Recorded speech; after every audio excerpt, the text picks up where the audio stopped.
nuestro Salvador, el cual quiere que todos los hombres sean salvos y vengan al conocimiento de la verdad. Porque esto es bueno y agradable delante de Dios nuestro Salvador, el cual quiere que todos los hombres sean salvos y vengan al conocimiento de la verdad, de la verdad, de la verdad.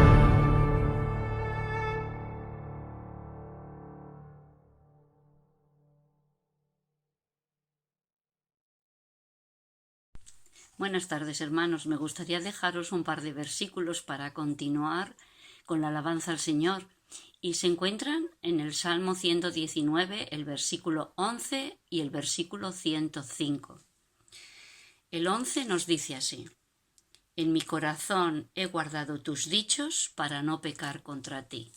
Y en el versículo 105 nos dice: lámpara es a mis pies tu palabra y lumbrera a mi camino.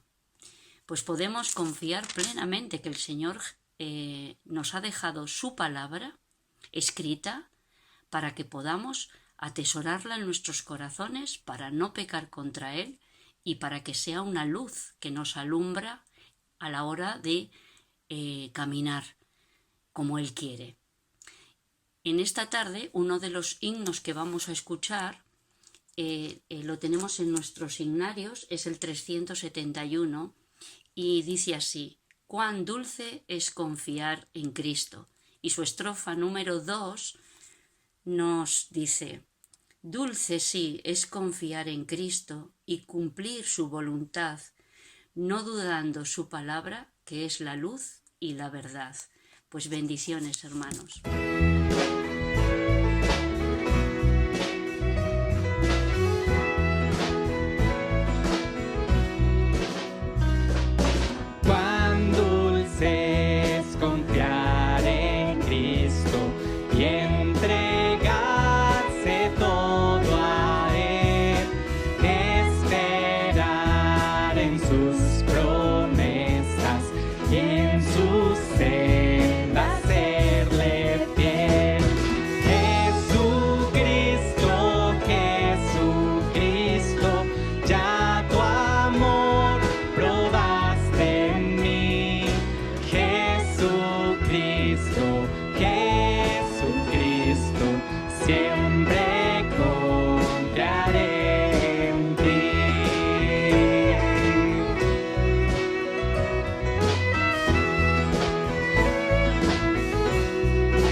Buenas tardes a todos, queridos hermanos y amigos que nos juntamos para considerar la palabra del Señor un día más. Y en el día de hoy continuamos con nuestros estudios en la segunda epístola de Pedro. Esta vez vamos a centrarnos en los últimos versículos, pero vamos a leer previamente desde el versículo 16, aunque nos centraremos mayormente desde el 19 al 21. Dice así la palabra del Señor en 2 de Pedro 1, del 16 al 21. Dice: porque no os hemos dado a conocer el poder y la venida de nuestro Señor Jesucristo siguiendo fábulas artificiosas, sino como habiendo visto con nuestros propios ojos su majestad. Pues cuando él recibió de Dios Padre honra y gloria, le fue enviada desde la magnífica gloria una voz que decía: este es mi Hijo amado en el cual tengo complacencia. Y nosotros oímos esta voz enviada del cielo cuando estábamos con él en el Monte Santo. Tenemos también la palabra profética más segura, a la cual hacéis bien en estar atentos como a una antorcha que alumbra en lugar oscuro hasta que el día esclarezca y el lucero de la mañana salga en vuestros corazones. Entendiendo primero esto, que ninguna profecía de la Escritura es de interpretación privada, porque nunca la profecía fue traída por voluntad humana, sino que los santos hombres de Dios hablaron siendo inspirados por el Espíritu Santo. En el párrafo que hoy tenemos en consideración, Pedro añade al testimonio que junto con Jacobo y Juan tuvieron de la visión del Cristo transfigurado el testimonio escrito de la palabra de Dios. En contraste con los falsos maestros y sus enseñanzas fraudulentas que tristemente han florecido desde tiempos remotos y que el apóstol Pedro va a empezar a desenmascarar en el capítulo 2, ya de ahí en adelante, pues se levanta la fortaleza inexpugnable de la verdad. Estos falsos maestros no tienen nada mejor que ofrecer, así que tienen que recurrir a fábulas artificiosas en un intento vano de aparentar autenticidad y de atraer la atención de personas ingenuas, de personas inexpertas, a fin de vaciarles astutamente los bolsillos. Y como es que los hechos no les asisten, pues presentan sofisticados argumentos que no soportan un escrutinio objetivo y serio. Como dice el conocido refrán, mucho ruido y pocas nueces. Y también, como dirá Pedro de ellos más adelante, dice que son, en el capítulo 2, versículos 17 y 19 de esta epístola, dice que estos son fuentes sin agua, nubes empujadas por la tormenta, para los cuales la más densa oscuridad está reservada para siempre. Pues hablando palabras infladas y vanas, seducen con concupiscencias de la carne y disoluciones a los que verdaderamente habían huido de los que viven en error. Les prometen libertad y son ellos mismos esclavos de corrupción, porque el que es vencido por alguno es hecho esclavo del que lo venció. Bien, así el carácter de estos impostores.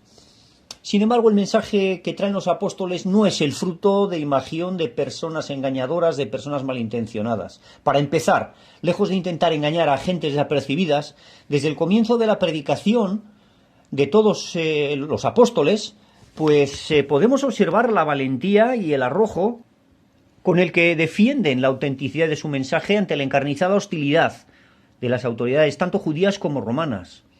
Quizás alguien se atreviera a objetar el testimonio presentado por Pedro, Jacobo y Juan en relación con la visión gloriosa que tuvieron de la transfiguración del Señor, lo cual podría contarse como una experiencia más, que aunque notablemente significativa, que marcó desde luego la vida de estos apóstoles, pues era una experiencia más entre las incontables que tuvieron con el Señor, porque la evidencia acumulativa es abrumadora. ¿Quién, por ejemplo, se atrevería a sostener el hecho de la resurrección del Señor Jesucristo con el descrédito público que esto suponía para las autoridades? Fueron las autoridades los autores materiales de la crucifixión del Señor.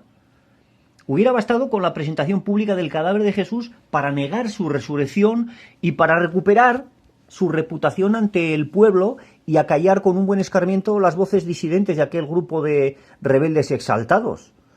No era algo nuevo para estas autoridades ahogar en sangre las voces sediciosas. Y a menos que la resurrección del Señor fuera un hecho fehaciente, respaldado por el mismo Dios, aquellos pobres pescadores tenían sus horas contadas ante tan mayúsculo desacato delante de aquellas autoridades, tanto judías como romanas. Y como Dios respaldaba a sus discípulos, a las autoridades no les quedó otro remedio que admitir lo que leemos en Hechos 4:16. ¿Qué haremos con estos hombres? Porque de cierto señal manifiesta ha sido hecha por ellos, notoria a todos los que moran en Jerusalén, y no lo podemos negar. Así que tuvieron que conformarse con tratar de silenciar, intimidando desde la clandestinidad las voces de los discípulos, lo cual tampoco pudieron conseguir. Por lo tanto, no se trata solamente de un testimonio aislado presentado por 3 personas prejuiciadas que pudiera ser cuestionado, porque hay además testimonios públicos incontrovertibles. Hemos citado de la sanidad del hombre que estaba en el templo de la Hermosa, un hecho que no pudieron negar, imposible de negar, pero este es un testimonio entre miles. Así que hay testimonios públicos incontrovertibles donde la concurrencia se contaba por miles. Ahora bien, tenemos que decir que el apóstol Pedro no se dirige tanto a personas que podían poner en duda su testimonio, sino más bien se dirige a los que habéis alcanzado por la justicia de nuestro Dios y Salvador Jesucristo una fe igualmente preciosa que la nuestra. Está hablando a personas que ya son partícipes, que son conocedoras en alguna medida de la grandeza de la salvación que hay en Cristo Jesús, y a quienes el apóstol Pedro tiene el firme propósito de mantener confirmados en la fe, así como de hacer la provisión necesaria para que el mensaje del Evangelio permanezca inalterable entre ellos. Sabedor no solo de la propensión humana a olvidar lo que es para nuestro mayor bien, sino por ser también conocedor de las amenazas que suponen las sutiles y falsas enseñanzas de los impostores que les podían desviar de la verdad.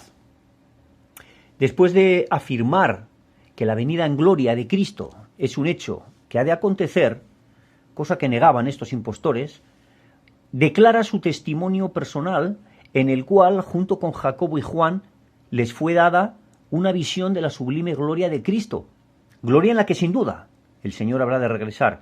Pero el apóstol Pedro no se detiene ahí, sino que además añade lo siguiente, dice que tenemos también, aparte del testimonio que os hemos contado acerca de la transfiguración, tenemos también más, tenemos la palabra profética más segura, a la cual hacéis bien en estar atentos como una antorcha que alumbra en lugar oscuro, hasta que el día esclarezca y el lucero de la mañana salga en vuestros corazones.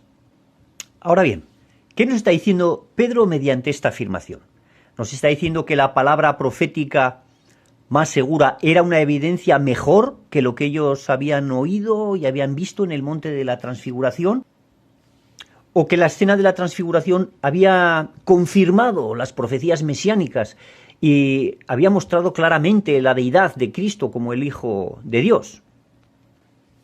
Desde luego que las Escrituras anticipaban la venida de un Mesías, y los hechos que los apóstoles fueron testigos, pues esto confirmaba todo lo que en la Escritura se había anunciado con antelación. Aquí pareciera como que Pedro está poniendo a las Escrituras por encima de la experiencia. La palabra profética, que se refiere a las Escrituras, no solamente a los escritos de los profetas, sino al Antiguo Testamento en completo, pues es más permanente y tiene mayor autoridad que la experiencia de cualquier persona. La palabra de Dios es una verificación que es más confiable acerca de las enseñanzas sobre la persona, sobre la expiación y sobre la segunda venida de Cristo, y aún es más fiable o más confiable que aún más que las experiencias de primera mano que tuvieron los apóstoles mismos. Por eso dice que hacéis bien estar atentos como antorcha que alumbra en lugar oscuro a estas escrituras que habían sido ya dadas con mucha antelación, en las que se anunciaban todos los hechos relativos al Mesías. Por eso es que les está diciendo el apóstol Pedro que ante la exposición a los falsos maestros que han de aparecer, pues que tenían que prestar bien atención cuidadosa a estas escrituras como a esa antorcha, ¿verdad?, que alumbra en un lugar oscuro, porque las tinieblas que hay en este mundo caído impiden que las personas puedan ver la verdad hasta que brille la luz de la palabra de Dios. Y la luz es la lámpara de la revelación, que es esta palabra de Dios, hasta que el día esclarezca y el lucero de la mañana salga. Estas imágenes están marcando pues la aparición gloriosa de nuestro Señor Jesucristo, el lucero de la mañana, cuando el lucero de la mañana salga en nuestros corazones, ¿no? Y ya no haga falta guiarnos ya por la Escritura, sino que el mismo Señor hará su aparición y ya no habrá dudas con respecto de ninguna cosa. Porque esta segunda venida del Señor no solamente va a tener un efecto transformador en el universo entero, sino que también va a suceder una revolución, mejor dicho, una transformación interna en los creyentes para cuando el Señor regrese. Esto va a quitar cualquier duda que pueda haber en los corazones. Nos dice la Escritura en 1 de Juan 3, capítulo 3, versículos 2 y 3, dice: Amados, ahora somos hijos de Dios y aún no se ha manifestado lo que hemos de ser. Pero sabemos que cuando Él se manifieste seremos semejantes a Él, porque le veremos tal como Él es. Y todo aquel que tiene esta esperanza en Él se purifica a sí mismo, así como Él es puro. Entonces habrá un día en que todas las dudas desaparezcan en la presencia manifiesta del Señor, cuando Él vuelva a por sus santos. Entonces habrá un conocimiento perfecto y todas las profecías y todo lo que está anunciado pues serán cosas del pasado, ¿verdad? Anhelamos con ansia, con expectación ese día en que el Señor regrese. Bueno, pues hasta aquí tenemos que la palabra profética, las palabras que anunciaron los profetas con su referencia a la promesa de la venida del Mesías, pues es una antorcha que alumbra en lugar oscuro. Lo ha sido antes de que viniese el Señor, lo fue durante su estancia en esta tierra y aún después de la venida de Cristo, y lo sigue siendo hasta que el día esclarezca y el lucero de la mañana salga en nuestros corazones. Y ahora Pedro va a añadir una razón final para afirmar la verdad de que la palabra profética es de origen divino. Va a añadir que es de origen divino. Él dice: entendiendo primero esto, que ninguna profecía de la Escritura es de interpretación privada, porque nunca la profecía fue traída por voluntad humana, sino que los santos hombres de Dios hablaron siendo inspirados por el Espíritu Santo. Con esto el apóstol nos da seguridad porque está diciendo que la verdadera profecía no es algo que tenga origen en ninguna persona de manera privada, que sea el resultado de impulsos humanos. Y este versículo niega al hombre el derecho de interpretar la Escritura de acuerdo a su inteligencia, a sus prejuicios, y está negando las Escrituras sean originadas por medio de la iniciativa humana. O sea que ni la interpretación de las Escrituras ni la aparición de las mismas tienen un origen en las personas. La interpretación no puede ser dada conforme al capricho humano y además su origen tampoco es un origen humano. Así que, siendo el Espíritu Santo el que guió a los hombres que Dios escogió para que registrasen lo que Dios quería que fuera registrado, es por medio de la ayuda del Espíritu Santo que debemos entender el significado de estas Escrituras. El apóstol Pablo vino a decir lo mismo en el capítulo 3 de Segunda de Timoteo. Ahí el versículo 16 nos dice que toda la Escritura es inspirada por Dios y útil para enseñar, para redarguir, para corregir, para instruir en justicia, a fin de que el hombre de Dios sea perfecto, enteramente preparado para toda buena obra. Nos están hablando los dos apóstoles de la seguridad que nos da el hecho de que de manera providencial Dios ha provisto las Escrituras, incluso podemos decir también y decimos que las ha preservado contra todo ataque, contra toda oposición que se ha levantado contra ellas, para que nos lleguen intactas en su contenido y podamos ser guiados sin error en medio de un mundo lleno de tinieblas, en dependencia del Espíritu Santo que las ha inspirado, para que Él nos las haga comprender y entender de manera cabal y no seamos desviados por tanta cantidad de falsas enseñanzas, falsos maestros que presentan con mucha sutileza sus argumentos, pero que al fin y al cabo lo que hacen es negar la Escritura y desviar de la verdad. Así que tenemos en las Escrituras el consuelo, la seguridad inamovible de que es una palabra que es dada por Dios directamente. Ella nos habla acerca del Mesías. He tomado un pasaje que entre tantos cientos y cientos, porque todas las Escrituras dan testimonio del Señor Jesucristo, pero dice en Isaías 42, del 1 al 9, dice, hablando de la venida del Mesías y de su obra, dice Isaías 42:1, he aquí mi siervo, yo le sostendré, mi escogido en quien mi alma tiene contentamiento. He puesto sobre él mi espíritu. Él traerá justicia a las naciones. No gritará ni alzará su voz, ni la hará oír en las calles. No quebrará la caña cascada, ni apagará el pábilo que humeare. Por medio de la verdad traerá justicia. No se cansará ni desmayará hasta que establezca en la tierra justicia, y las costas esperarán su ley. Así dice Jehová Dios, creador de los cielos y el que los despliega, el que extiende la tierra y sus productos, el que da aliento al pueblo que mora sobre ella, y espíritu a los que por ella andan.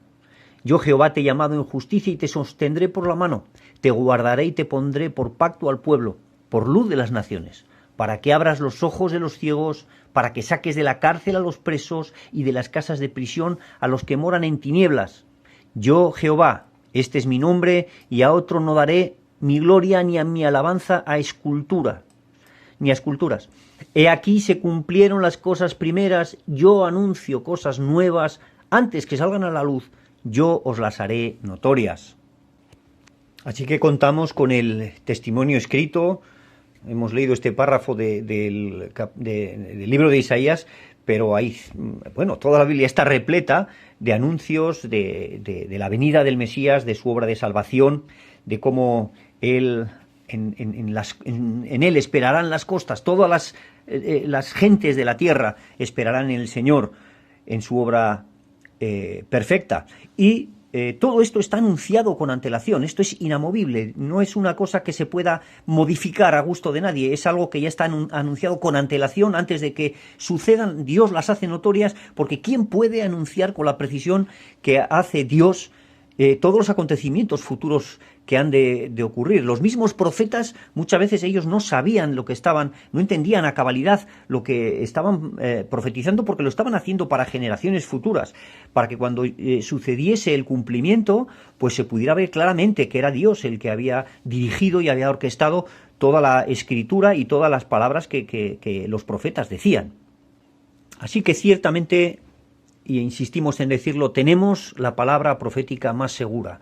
Y aquí, hermanos y amigos, tenemos que hacer un esfuerzo por entender, por comprender. Tenemos que ser diligentes en la comprensión, no de darle la interpretación que nos parezca a nosotros más apetecible o la que más encaje con lo que creemos nosotros. Tenemos que tratar de buscar cuál es el sentido real que Dios da en su palabra, para no desviarnos, porque ese es el significado que Dios le da, ese es el que tenemos que llegar a comprender nosotros, y esto ha de ser con un estudio diligente, debe ser mediante oración, en dependencia del Señor, y poco a poco, pues como nos dice la Escritura, que la senda del justo es como la luz de la aurora, que va en aumento hasta que el día sea perfecto, ¿verdad? Hasta que el lucero de la mañana salga a nuestros corazones, hasta que el día esclarezca, hasta que el Señor aparezca y disipe todas las dudas de nuestros corazones.